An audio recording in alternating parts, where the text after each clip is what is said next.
وبارک وسلم علیہ الصلوۃ والسلام علیک یا رسول اللہ صلی اللہ تعالی علیہ وسلم۔ میرے دوستوں، ہم سب یہاں ایک شادی کی تقریب کی خوشی میں جشن میلاد النبی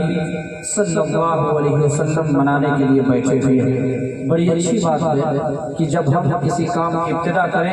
تو سب سے پہلے اس کام کی ابتدا اللہ کے ذکر سے ہونی چاہیے، اور جب کسی کام کی ابتدا اللہ کے ذکر سے ہوتی ہے تو یہ اس بات کی دلیل ہوتی ہے کہ اللہ رب العزت اس کام کو پائے تکمیل میں پہنچاتا ہے اور اس میں برکتوں کا نزول عطا فرماتا ہے۔ آئیے دیکھیں، آج ہم معاشرے میں جب ہم معاشرے کو دیکھتے ہیں تو بڑا افسوس ہوتا ہے۔ ہم معاشرے کو دیکھتے ہیں، معاشرے میں پھیلی ہوئی برائیوں کو دیکھتے ہیں، ایک دوسرے سے لڑتے جھگڑتے ہوئے دیکھتے ہیں، باپ کو بیٹوں کو باپوں کی نافرمانیاں کرتے ہوئے دیکھتے ہیں، بہوؤں کو جو ہے اپنے ساس سسر سے لڑتے ہوئے دیکھتے ہیں، لیکن پھر بھی ہمارا معاشرہ یہ سبق لینے کے لیے تیار نہیں ہوتا ہے کہ آخر ہماری غلطی کیا ہوئی ہے، ہم نے کون سا راستہ اختیار کیا ہے کہ رب ہم سے ناراض ہو گیا ہے، اور رب ناراض ہو گیا ہے تو ہم پر یہ مصیبتیں، یہ آفتیں، یہ بلائیں حاصل ہو رہی ہیں۔ میرے دوستو،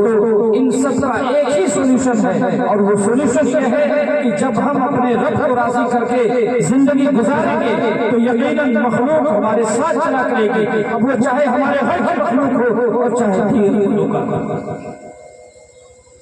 تو ہم سب کو یہ طریقہ ضرور لے کر کے چلنا چاہیے۔ اس لیے اس جشن کی اس بزمت کی بڑی برکت ہے۔ میرے دوستوں، یہ شادی کی تقریب کیا ہے؟ شادی کی تقریب، شادی کرنا، نکاح کرنا، یہ رسول پاک علیہ الصلوۃ والسلام کی سب سے عظیم سنت ہے۔ اس شادی کی تقریب سے، شادی سے، نکاح سے آپ دیکھیں کہ جب ہم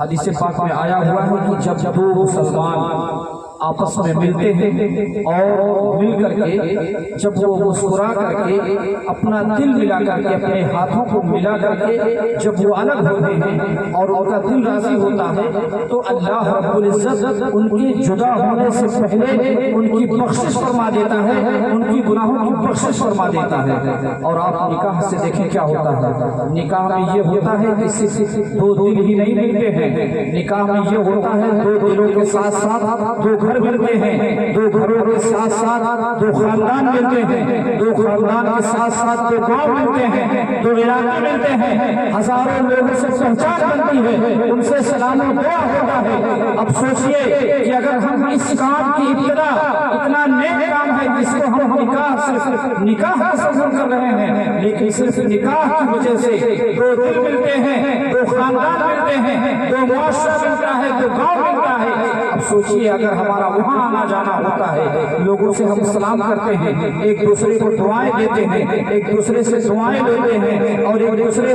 کے لیے ہم دعائیں کرتے ہیں، ایک دوسرے سے راضی رہتے ہیں، تو یقین مانیے کہ اگر آپ یہ کام اللہ کے لیے کر رہے ہیں تو اللہ رب العزت کا بیان ہے جو ہے حدیث پاک میں آیا ہوا ہے کہ جب بندہ کسی بندے سے اللہ کے لیے دوستی کرتا ہے تو اللہ رب العزت میدان محشر میں جانے کے بعد اس کو وہ چاہے پچھم میں ہو اور وہ پورب میں رہتا ہو، اللہ رب العزت دونوں کی بخشش فرما کر کے لوگوں کو ملا دیتا ہے۔ سبحان اللہ۔ تو میرے دوستو، یہ ہوتا ہے فائدہ کہ اگر ہم اللہ کے ذکر سے اور اللہ کو راضی کرنے کے لیے نکاح ہوتا ہے، اس لیے نکاح کی نیت کیا ہونی چاہیے؟ کتابوں میں آیا ہوا ہے کہ اگر ہم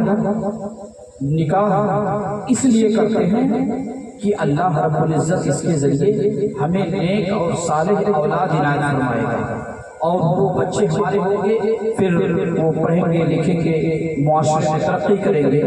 دین پھیلائیں گے، اللہ کو راضی کریں گے۔ اگر اس طرح سے آپ نکاح کرتے ہیں تو آپ نے نکاح کیا ہے، لیکن اس نکاح میں اللہ رب العزت آپ کو ہر حال میں ثواب عنایت فرماتا ہے، کیونکہ آپ کی نیت صحیح ہے، اور ثواب کا تمام تر دارومدار یہ نیتوں پر ہوا کرتا ہے۔ ایک حدیث پاک میں ہے کہ جب بندہ کسی کام کا ارادہ کرتا ہے، کسی اچھے کام کا ارادہ کرتا ہے، اور جیسے ہی وہ اپنے دماغ میں سوچتا ہے، کسی اپنے کام کو اپنے دماغ میں اشتغال کرتا ہے، سوچتا ہے، ابھی اس نے اس کام کو کیا نہیں، اس نیکی کو کیا نہیں، اپنے دماغ میں سے سوچتا ہے کہ میں یہ فلاں کام کروں گا اور یہ اچھا کام کروں گا تاکہ آگے چل کر کے ہمارے بچے اچھے کام کریں، اچھا معاشرہ بنائیں، اللہ کی عبادت کریں، رسول پاک علیہ السلام کی نعت پڑھیں۔ ابھی آپ نے سوچا، حدیث میں آیا ہوا ہے کہ جیسے بندہ سوچتا ہے اللہ رب العزت صرف سوچنے پر ایک نیکی عنایت فرماتا ہے۔ اب اگر بندہ اس کام کو کرنے لگتا ہے تو اب اس کے خلوص اور للہیت کے اعتبار سے اللہ رب العزت اس کی نیکیوں میں 1 سے لے کر کے 700 گنا کا اضافہ فرماتا ہے۔ اسی لیے ہمیں ہر کام میں، چھوٹا کام ہو یا بڑا کام ہو، سب سے پہلے ہمیں اچھی نیت کر لینی چاہیے۔ اب نکاح کیوں کیا جاتا ہے؟ نکاح آئیے ہم لوگ حدیث سے جانتے ہیں، اللہ کے رسول علیہ السلام نے فرمایا نکاح آدمی 4 وجہوں سے کرتا ہے۔ سب سے پہلی وجہ آدمی یہ دیکھتا ہے کہ ہماری اگلی پارٹی مضبوط ہے یا نہیں، مالدار ہے کہ نہیں۔ دوسری وجہ اب ایک شخص دوسرے کو یہ دیکھتا ہے کہ وہ خوبصورت ہے کہ نہیں۔ تیسری بات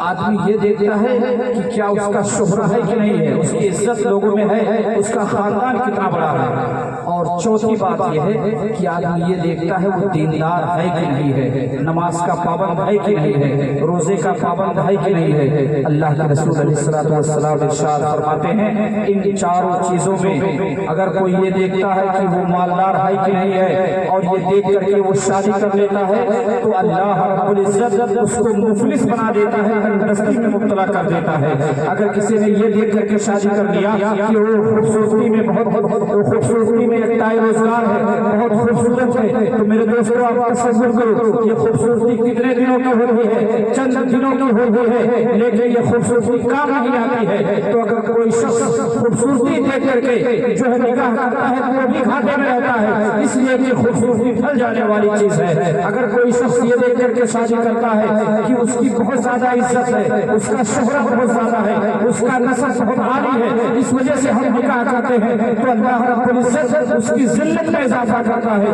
رسول پاک علیہ السلام ارشاد فرماتے ہیں اگر بندہ یہ دیکھ کر کے شادی کرتا ہے کہ ہاں یہ ایماندار ہے، یہ نماز کا پابند ہے، یہ دین پر چلتا ہے، یہ اسلام پر چلتا ہے، یہ اللہ کا ذکر کرتا ہے، یہ رسول پاک علیہ السلام کی سنتوں پر عمل کرتا ہے، یہ اسلام کو اپنا شیوا بنا کر کے چلتا ہے، یہ اسلام کی باتوں پر عمل کرتا ہے، اپنے بچوں کو اسلام کی تعلیم دیتا ہے، اپنے بچے اپنے گھروں میں اسلامی ماحول بنائے رکھے ہوئے ہے، یہ جب بھی باتیں کرتا ہے تو اللہ رب العزت کا تذکرہ کرتے ہوئے باتیں کرتا ہے، یہ جب بھی اپنے کلام کو شروع کرتا ہے تو اللہ رب العزت کے تذکرے سے شروع کرتا ہے، یہ جب بھی اپنا کام شروع کرتا ہے تو اللہ کی حمد کیا جاتا ہے، یہ جب بھی اپنا کام شروع کرتا ہے تو بسم اللہ الرحمن الرحیم پڑھا کرتا ہے، اپنے ہر چھوٹے بڑے کام میں وہ دینداری دکھاتا ہے۔ رسول پاک علیہ السلام فرماتے ہیں کہ تم دیندار دیکھ کر کے شادی کرو، اللہ رب العزت تمہیں مالدار بھی بنا دے گا اور تمہارے حسن میں بھی اضافہ کرے گا، تمہاری عزت میں بھی اضافہ کرے گا۔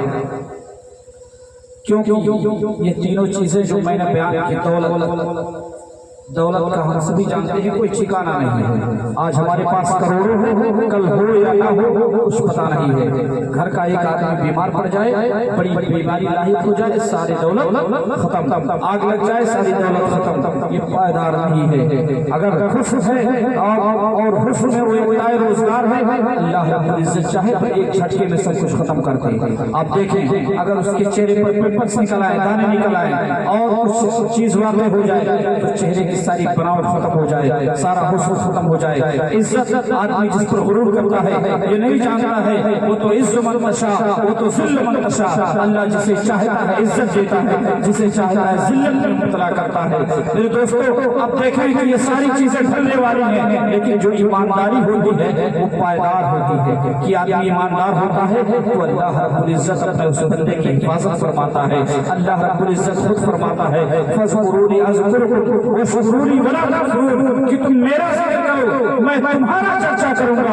اب سوچو ہم اگر اللہ کا ذکر کرنے والے ہیں تو اللہ رب العزت ہمارا ذکر فرمائے گا، فرشتوں کو فرمائے گا۔ تو سوچو جب اللہ رب العزت ہمارا ذکر فرمائے گا تو ہم یقیناً فائدے میں رہیں گے۔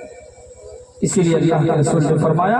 کہ دینداری دیکھو، نکاح میں کیا دیکھو؟ دینداری دیکھو، یہی فائدے والی چیز ہے۔ اور پھر دینداری یہیں پر کام نہیں آئے گی۔ دینداری کا مطلب یہ ہوتا ہے کہ جب تک دنیا میں ہم رہیں گے تب تک تو یہ کام ہی آئے گا، ہمیں کوئی دیکھے یا نہ دیکھے۔ ہمارا سیدھا مقصد کیا ہوتا ہے؟ ہم اس دنیا میں کیوں آئے ہوئے ہیں؟ اگر ہم اس مقصد کو سمجھ لیں تو یقیناً یہ کام آسان ہو جائے گا۔ دیکھیں قرآن مقدس کے 27ویں پارے کے 200 صفحے پر اللہ رب العزت ارشاد فرماتا ہے وَمَا خَلَقْتُ الْجِنَّ وَالْإِنسَ إِلَّا لِيَعْبُدُونِ کہ میں نے انسانوں اور جناتوں کو خالص اپنی عبادت کے لیے پیدا فرمایا ہے۔ اب یہ جب ہمارے ذہن میں یہ بات آ گئی کہ اللہ نے ہمیں خالص اپنی عبادت کے لیے پیدا فرمایا ہے تو ہم عبادت کتنی کر رہے ہیں؟ میرے دوستو یہ نکاح بھی ایک عبادت ہے، لیکن اگر شریعت کے مطابق کیا جائے تو یہ عبادت ہے۔ نکاح بھی چونکہ یہ سنت ہے اور ہم رسول پاک کی سنت پر عمل کر رہے ہیں، شریعت کے مطابق چل رہے ہیں، تو ہمارا یہ چلنا، ہمارا نکاح میں جانا، ہمارا بارات میں جانا، بارات سے لوٹ کر کے آنا، چونکہ ہم سنت رسول ادا کرنے کے لیے جا رہے ہیں، یہ سب کا سب عبادت میں جوڑا جائے۔